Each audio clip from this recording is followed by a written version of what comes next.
Everyone, Judge Andrew Napolitano here for Judging Freedom. Today is Monday, April 20th, 2026.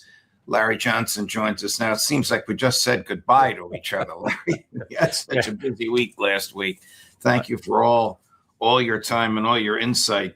Before we get into the question of the morning, which is who controls Hormuz, right? Why would the Iranians bother to negotiate with J.D. Vance and his two Zionist monitors after the U.S. Navy engaged in an act of piracy against an Iranian cargo ship on the high seas? Well, they won't until the United States lifts the so-called blockade and abides by the 10 points that Iran presented them with 2 weeks ago. So they're very serious about this. And this is reminiscent of the negotiations with Russia, or the attempted negotiations with Russia. The Russians made very clear what their non-negotiable items were, and the United States kept pretending that, oh, they don't mean that. Well, they're just playing it's a negotiation ploy, so that's their initial demand, and we'll go back and forth. No, that's Iran's in the same position. So they're going to retaliate for this attack on this ship that was coming from China to Iran, and the escalation will be on. I look, the United States is planning to attack Iran. That's clear. There is no genuine desire to have a peace agreement. Wow. Are Vance, Witkoff, and Kushner in Islamabad? And are they sitting there waiting for the Iranian delegation, or don't we know? I don't know. They were insistent yesterday that they were going, and the Iranians are saying we're not. So it's at an impasse. The Pakistanis are working. They're working hard to try to pull this off. What I was told by someone who had direct information was, as of Friday, there actually had been an agreement, a decision on the part of the United States to make those concessions that Iran was demanding, and that this would have brought it into it. And then Trump got into the middle of it and blew it up. So, Vance apparently is still working behind the scenes. I think they recognize that the administration is in real trouble politically, that if they continue down this road to war, that it is going to destroy any hope of a Republican victory in November. It's going to leave Trump isolated. His polling now is now 37% favorability, and that continues to drop. More than 53% of the American people are very opposed to this war in Iran, and the support for what's going to Israel. So, they're not insane. They recognize they've got some problems. They got to try to deal with it. And then there was a report out that they had an emergency meeting Saturday night, and apparently, one report coming out of that meeting at the White House is that Trump wanted to use the nuclear codes, and General Dan Kane stood up and said no. He invoked his privilege as the head of the military, so to speak. It was apparently quite a blow up. There are pictures of Kane coming out of that meeting with his head down to the ground. There's some very, very bizarre things going on in D.C. Well, on Saturday night, excuse me, Larry, Trump said, this is hard to say with a straight face, but this is what he said. Trump said that the U.S. and Iran would jointly excavate the enriched uranium, and remove it. Has he lost his mind? A short answer, yes. There's Donald Trump there is something seriously wrong with him in terms of what his tweeting on social media, or on Truth Social in particular, and then the crazy public statements. Go back and look at what he said on Friday. In the period of, about 30 minutes, he claimed that, Iran's agreed, there's going to be peace, a deal is near. It was all manipulating the stock market and the commodities markets, but none of it was true. And Iran, Iran's sitting there watching what he's saying and is saying, you begin to come to the position that you can't trust anything that is coming out of Donald Trump's mouth. Wow. Did the Navy fire at this Iranian vessel, either to terrify the crew or disable it? Yeah, no, they fired at it. There is a video showing the ship firing. You don't see the impact. The reports on social media, on Telegram, and stipulate that it hit the engine room, disabled the vessel. Now, again, it's important to emphasize this is an Iranian flag vessel. It was coming from China, headed to Iran, and it's a container ship. Those 40-foot containers that show up on the back of trucks roaring along the highways in the United States. That's what they were carrying. Wow. What do your sources tell you about what's going to happen next? You told us about General Kane storming out of a meeting at which the president said he wanted to familiarize himself with the nuclear codes, but yet they keep reintroducing troops to the area. Right. What are Trump and Hegseth, either with or without? And there's General Kane storming out. Yeah. You see the head, the head down. Is it? Yeah. Right there. Yeah.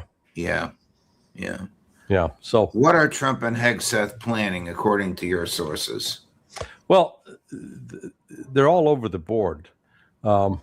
Initially, they were planning a massive bombing campaign, as Trump has said it outright, that they're going to hit all the power plants, all the bridges.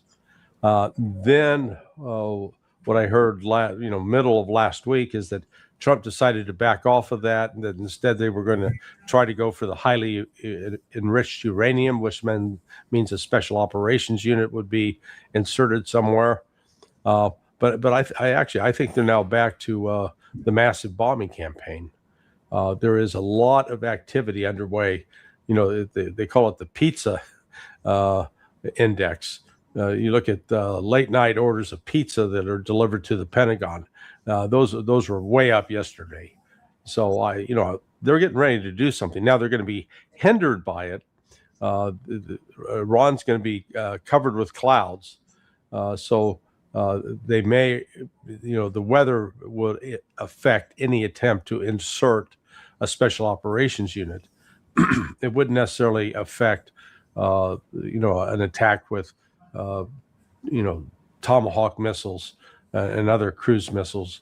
Going after the bridges and the power plants. But, again, Iran's made it clear. If they do that, Iran is going to wipe out the power plants in the Gulf Arab states, Saudi Arabia, Qatar, United Arab Emirates. And that's becoming an issue because about mid-May, the weather over there it's like a pizza oven. It's that hot. It is blistering hot early on. I experienced that 20 years ago when I was in Al Udeid in the middle of May, headed into Iraq. It is just, if you don't have air conditioning, people would be abandoning those cities. Wow. I mean, I guess it's crystal clear that all those military facilities in the Gulf are useless to protect the countries in which the facilities are located. Utterly useless. Yeah, correct.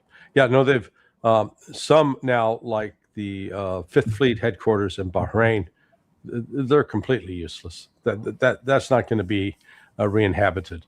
Al Udeid is still somewhat intact, and reportedly the what is called the Combined Air Operations Center is still up and functioning, but at least 13 of the bases have suffered significant damage, and Iran will continue to target them if if or when the ceasefire breaks down.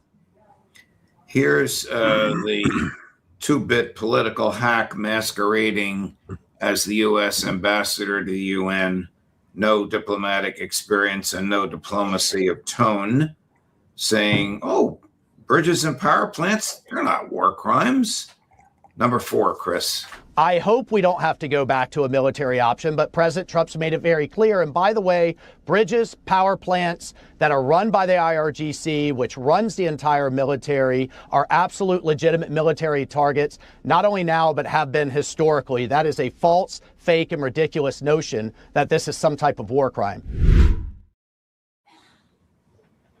Yeah, look, Waltz is putting out the propaganda line to justify attacking Iran. And it's all predicated on a lie. And we've heard Trump repeat this, that, these presidents, the presidents 46 years ago, Jimmy Carter, Ronald Reagan, they failed to take care of Iran.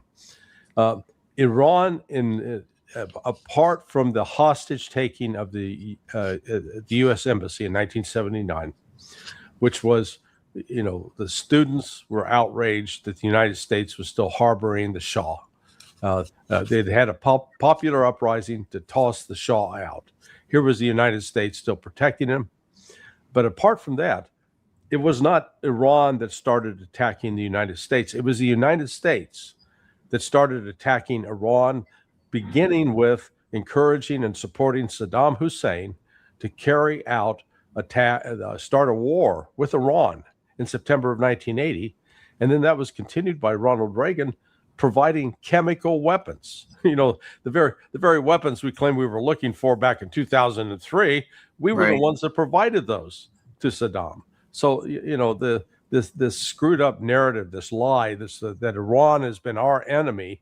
No, Iran has been reacting and responding to our attacks all along. The relationship between Trump and Netanyahu over Lebanon. I mean, Trump can't control Netanyahu. The Israelis want to seize that land to make it a part of greater Israel, and they'll never stop attacking civilians as a way to put pressure on Hezbollah. Agreed?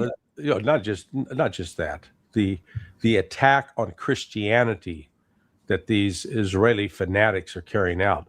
An image emerged over the weekend that the IDF confirmed of this. Look at this Israeli soldier destroying an icon of the crucifixion of Jesus. Right. Just talk about feeding into a narrative. Well, now it's not only this soldier, because this is a video. We're not playing the video. We're taking stills from it. But one of his buddies filmed him doing this. Yeah. So this attack on Christianity with this Israeli Zionist government has been doing. I mean, go back to Easter a couple of weeks back. They closed the Church of the Holy Sepulchre a week before Easter, something that had not been done in the entire history since that church was built. So, Netanyahu recognizes that they've got a bit of a PR problem on this, but I think it's important for Americans to understand the Israelis hate Christians. They talk a good line, but they hate Christianity. They hate Muslims. They are not someone, unlike in Iran, the Jewish community is intact. The Jewish community is not attacked. Right. It is intact. And so, I mean, this kind of offense should outrage all Americans, regardless of their religion. The IDF did issue a statement saying they condemned it and were looking into it, but it is the product of a culture which comes from the extreme right government that would lead a couple of soldiers to think that they could get away with this and film themselves doing it. Well, where's the chain of command? I mean, this goes back to a point I've made repeatedly. The Israeli army is an incompetent, undisciplined force. They engage routinely in attacks on civilians, and doing something like this, the fact that this this soldier felt he could do this with impunity, and he's not going to suffer any consequences. They can issue whatever statement they like, saying, "Oh, we're outraged by this," but this is, this revives the meme of the Passion of the Christ. It was the Jews who condemned Jesus and wanted him executed. Here they go. Here they go again. Right. Have the Israelis and the U.S. given up on regime change, neutering Iran's ballistic missiles, stifling Iran's proxies as conditions for ending the war? Oh, no. Is it now all down to the Strait of Hormuz, which of course was open before Trump started this, and the disposition of the enriched uranium? No, they'll say that, we're seeing reports that the Israeli intelligence services, the Mossad, is conceding, yeah, we don't think we're going to get regime change now, but the goal is not changed. They want to get rid of the Islamic Republic. That is their objective, and the entire, if you will, propaganda effort is directed at portraying Iran as this fanatical Muslim culture, which it is not. There was a Reuters report out last week, and there was a lot of pushback from the Israelis about it because it showed 90% of the women that appeared in that video, just people walking along the street, they didn't have their hair covered. They were not wearing the hijab. It was sort of, just sort of a normal society, and that doesn't fit with the control of the Western media, which wants to paint a picture of Iran as if it's Saudi Arabia. I mean, and that's the other thing that's crazy here. We overlook the excesses of Saudi Arabia, which is the home of the Wahhabis. The Wahhabi, this extremist, the sect of Muslims that view Iranians, Shia, as heretics. So, and yet we tolerate that. We give them money, we give them support, and yet our focus is on attacking Iran. So they haven't backed off one bit from trying to have a regime change. Do you have any inside info from your friends in the military about what's being planned over there? Why are there 10,000 new infantry? Yeah, I wouldn't focus so much on, they can put 10,000, 50,000, those are not combat assault troops. There is no evidence right now that they put him close to what I'd call an assembly area from which you could then launch a ground operation. Any ground operation would be in a suicide pact, because whether it's going on to Karg Island, and I will admit that Donald Trump reportedly is the one that rejected, hey, we're not going to put them on Karg Island, they'd be sitting ducks. So he's not completely crazy. He at least acknowledged that would be just a symbolic move that would blow up on him. He's apparently terrified that he's going to wind up like Jimmy Carter, which, okay, good. I hope he keeps that fear in mind with some of the decision making, but they continue to move troops, and if we were seeing those troops coming out, then I'd say, okay, good.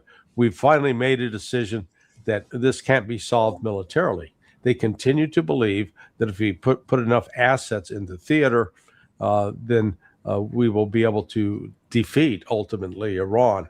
I'd note that a lot of this traffic that we saw over the last week, the troops that were initially deployed, in late February, they have about a 45 to 50 day supply that needs to be replenished. And I think that's what we were seeing last week. They had they had basically exhausted the initial supplies, and they were being resupplied. But there are clear plans for a massive bombing campaign to destroy the electrical grid in Iran and take out bridges. And what will that accomplish militarily? Nothing. Yeah, I mean, it'll make us feel good. It'll make us think that we've crippled the Iranian economy. Again, they still harbor this notion that if we just create enough pain inside Iran, that the people of Iran are going to rise up. But I think, as Alistair Cook, he made the point earlier with you, what this attack of the West on Iran has done is it has energized the people who are 30 years of age and younger to the fact that they are being attacked by this outside force without justification.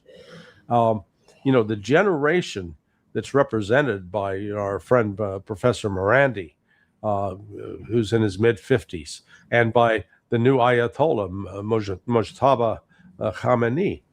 That when Mojtaba Khamenei back in 1987, he was 17 years old.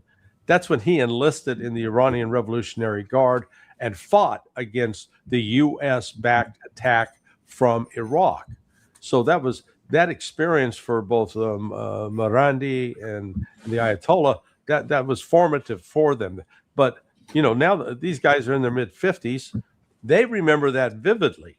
But if you think about it, people in Iran who are under the age of 50, they really don't remember it. They didn't have that experience of being attacked and trying to survive. Now, they are experiencing that, and it's renewed the revolution, I think, as Alistair said. Who controls the Strait of Hormuz? Monday, April 20th, 2026. Iran still, they can turn it on, turn it off. They were willing to start allowing, they were going to allow basically other countries to come in, come out without interference. They accept, no U.S. ships, no Israeli ships, nothing that would service either of those countries. But then on Friday, Trump said, we're going to blockade them. And so the blockade went into effect, and Iran has said, okay, it's closed again. There was some, the Western media did have some stories suggesting that there was this big fight internally between the foreign minister, Arachi, and the Iranian Revolutionary Guard Corps, the IRGC, that the IRGC overruled him. But, he was, I don't think that was the case at all. Arachi was announcing the policy as it was, and then after his announcement, or as he was making his announcement, it was then decided by Trump that, okay, we're going to start this blockade. And so the blockade became then, all right, we're going to close the strait up. And it's called maritime traffic.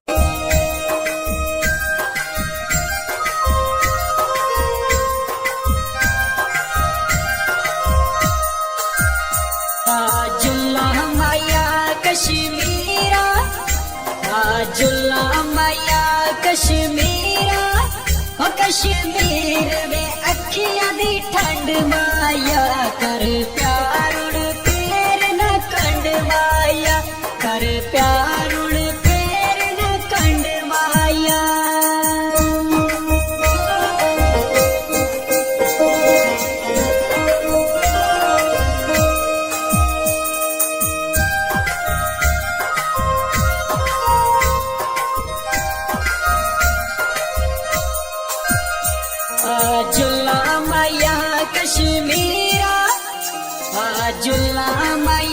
Kashmira ओ कश्मीर में जन्नत नजारा है माया अखियां दा चन तारा है माया अखियां दा चन तारा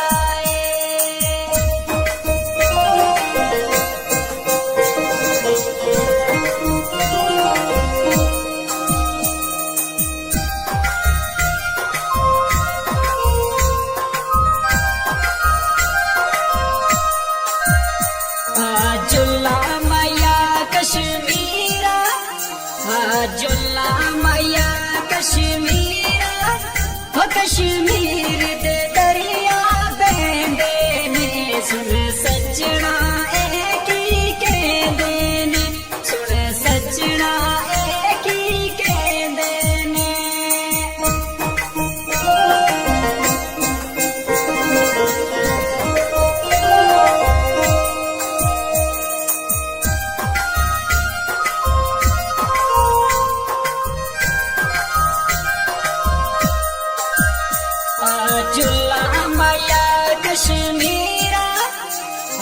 जुल्ला मैया कश्मीरा ओ कश्मीर दीदे फुल खेलिए मेरा माया हुस्न दा दलेलिए मेरा माया हुस्न दा दलेलिए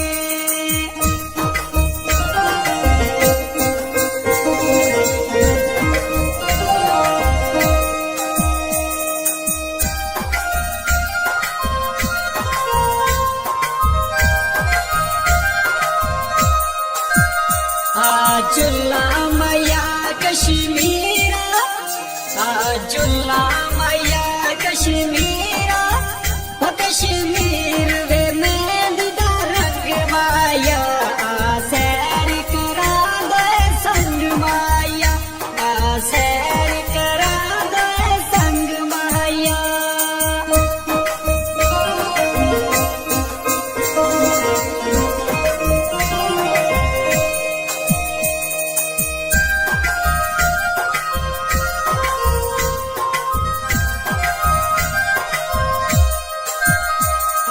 जुल्ला मैया कश्मीरा जुल्ला मैया कश्मीरा ओ कश्मीर दे वेख नजारे नू कर याद वे रोवा प्यारे नू कर याद वे रोवा प्यारे नू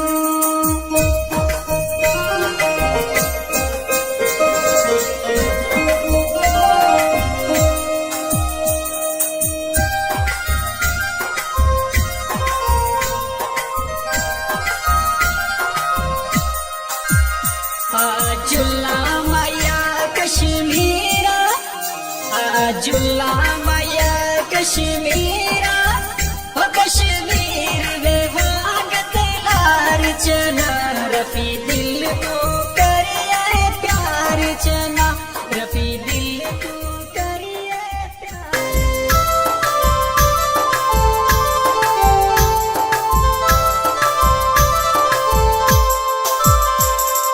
जुल्ला मैया कश्मीरा जुल्ला मैया कश्मीरा हो कश्मीर वे अखियां दी ठंड माया कर प्यार उड़ फेर ना कंड माया कर प्यार उड़ फेर ना कंड माया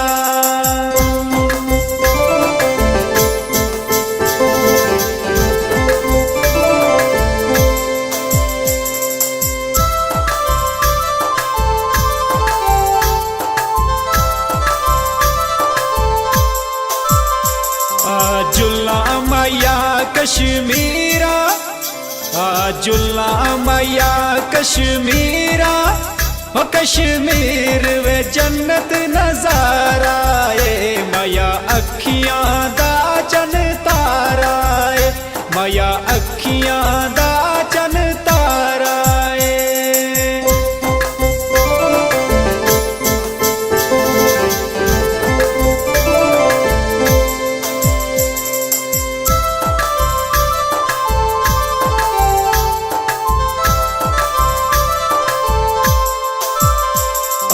जुल्ला मैया कश्मीरा जुल्ला मैया कश्मीरा हो कश्मीर दे दरिया बेंदे ने सुन सजना ए की कहंदे ने सुन सजना ए की कहंदे ने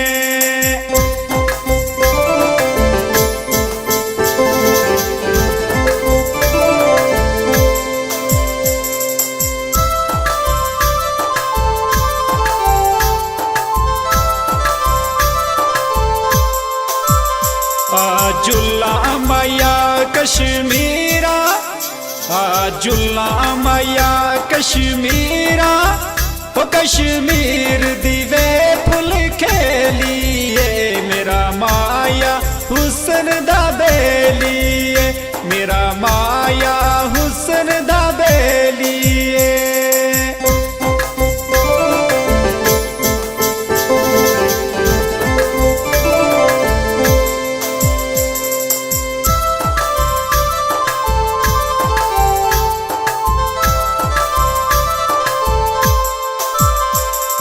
जुल्ला मैया कश्मीरा जुल्ला मैया कश्मीरा ओ कश्मीर वे मेहंदी दा रंग माया सैर करा दो संग माया सैर करा दो संग माया